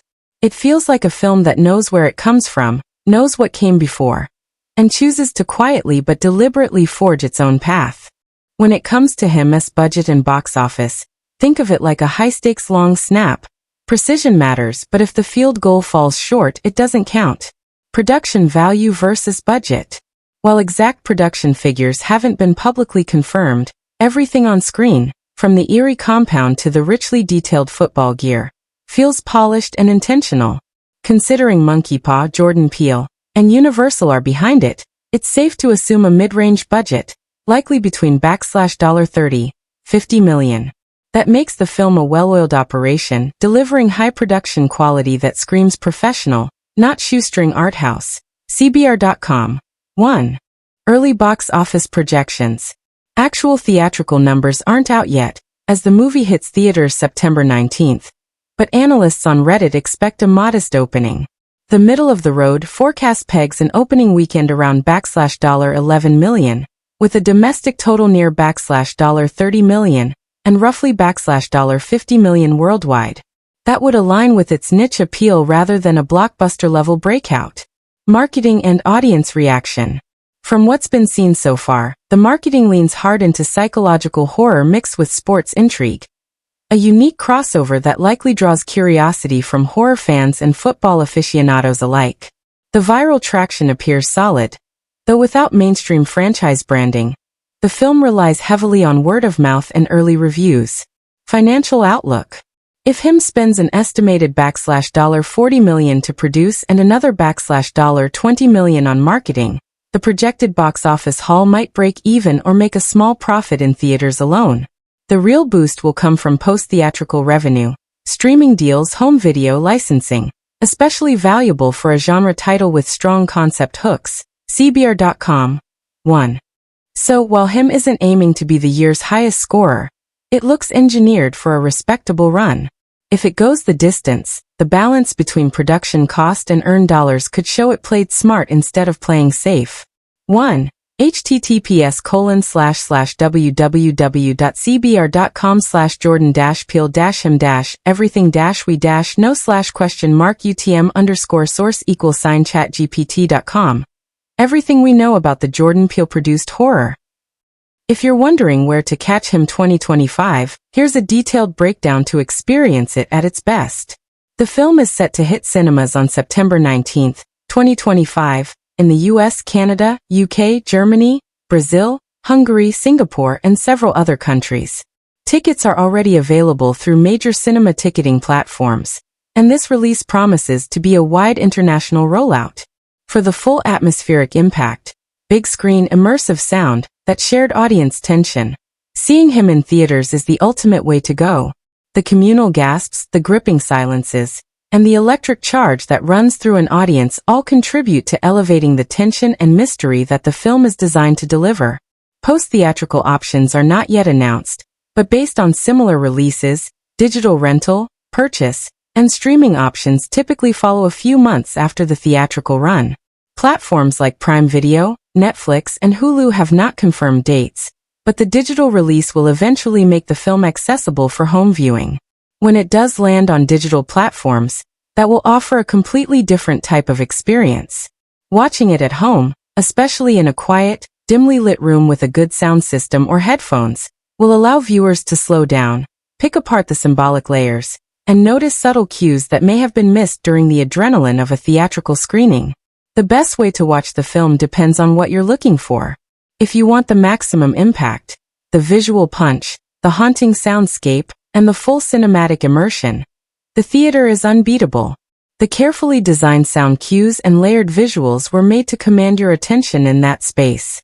But for those who prefer deep, thoughtful second viewings, the digital and streaming release will give the opportunity to pause, rewind, and dissect the intricacies at your own pace. Planning ahead for tickets is recommended, especially in larger cities where opening weekends tend to sell out quickly for genre films with a strong cult appeal. While the specific timeline for digital and streaming platforms isn't public yet, following the typical release patterns, it's safe to expect the film to show up for digital rental and purchase roughly 2 to 3 months after its theatrical debut, and eventually make its way to subscription streaming services later on. So to fully step into the world of Him 2025, the best first stop is the theater, where the sound design, cinematography, and layered tension hit their absolute peak. The second stop, once it's available, will be the digital release, which is perfect for a slower, more analytical viewing where the story's deeper symbolism can be savored. Whether you want the sharp, communal jolt of the big screen or the quiet, introspective study of home viewing, the film is poised to offer something gripping either way.